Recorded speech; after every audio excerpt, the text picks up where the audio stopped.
Hi. Girl Scouts of Central Texas is very proud of their STEM programs that we offer the Girl Scouts.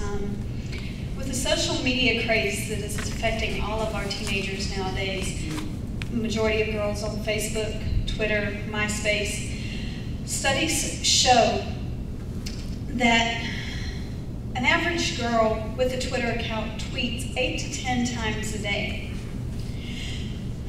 However, with this majority of these young ladies do not see careers in the STEM fields as a relative option because being an engineer, being a doctor is considered nerdy and boring.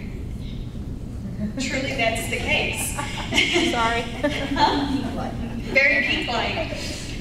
Girl Scouts of Central Texas is working to break that stereotype with a number of programs. We are offering a relative and competitive program where the girls are offered opportunities to participate in activities with these social media. One of our programs that we offer using the social media networks is our media team.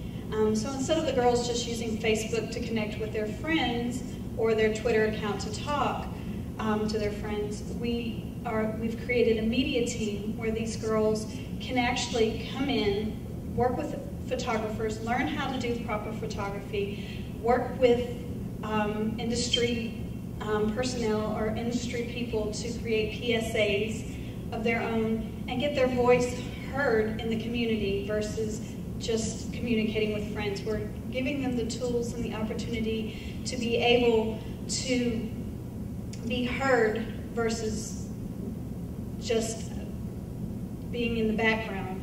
Other programs that we offer to get the girls involved with the STEM realm are our robotics program. We have a up and running robotics program that has been running for 3 years now.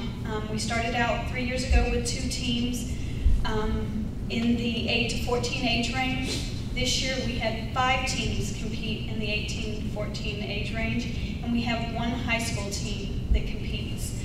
This gives the girls the opportunity to become a design engineer. Robotics gives you a mission of a common mission of problems in the community. This year's common mission was medical. It was biomedical engineering.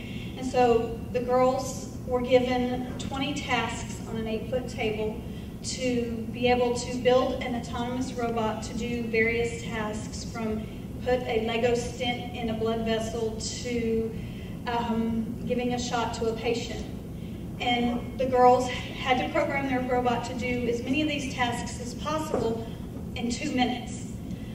The other side of this is they get the girls involved in the community because they have a research project that is due where they connect with local providers in the community. One of our groups worked with kidney transplants and was able to go to St. David's Hospital in New York and do an actual mock surgery with a Da Vinci robot on a kidney transplant. These are things that would not normally be available to just anybody on the street. So we provide these role models and these opportunities for the girls. We also provide collaborative programs and events with local universities and organizations. One coming up just here in the very near future. Every year in April we do a career day at 3M plant where the girls go in and actually work side by side with the engineers and get to see what it's like to actually work in those fields.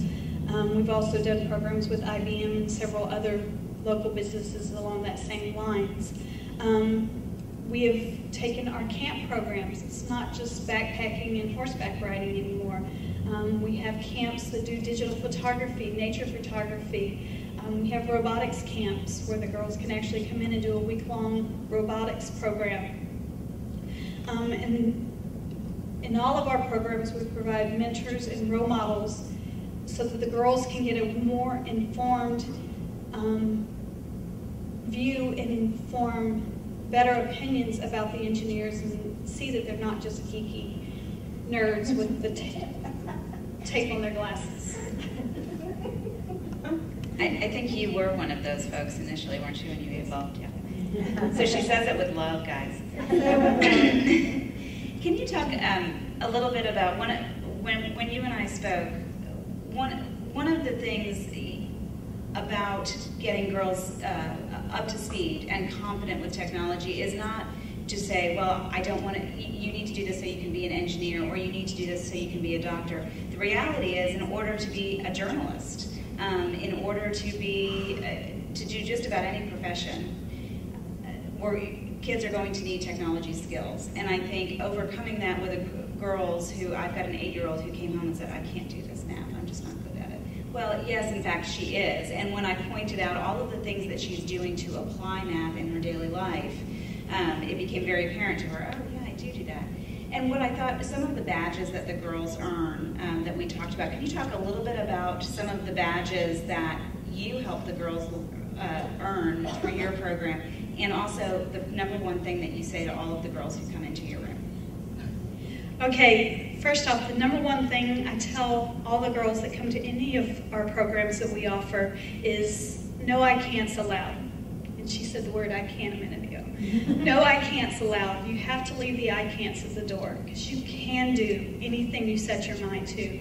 You just need to know the right questions to ask, the right people to ask those questions to. And with our STEM program at Girl Scouts of Central Texas, I feel that we are giving the girls those tools that they need to ask those informed questions and be informed to be competitive in the STEM fields. Some of the badges that we offer the girls, we start as young as daisies, which is kindergarten, and we go all the way to high school.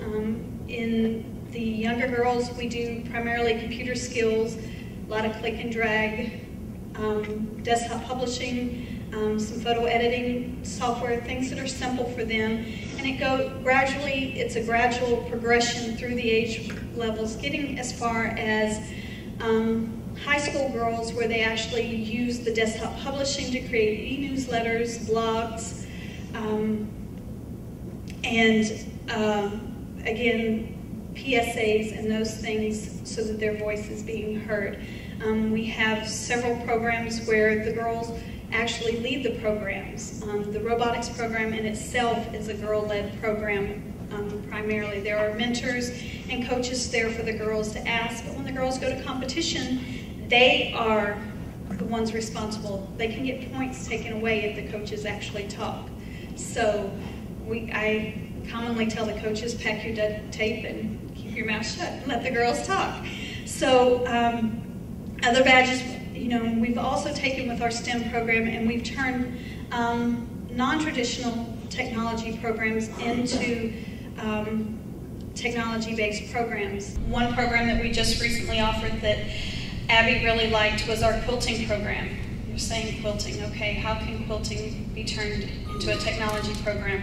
Well, what we did was we used a computer and a graphics. We made this a Mom and Me event, and we used a computer with graphic design software and had pictures taken of the moms and daughters together, downloaded them to the computers, let the girls design an iron-on transfer for the centerpiece quilt square for their quilts. And so we're turning non-traditional things into traditional things.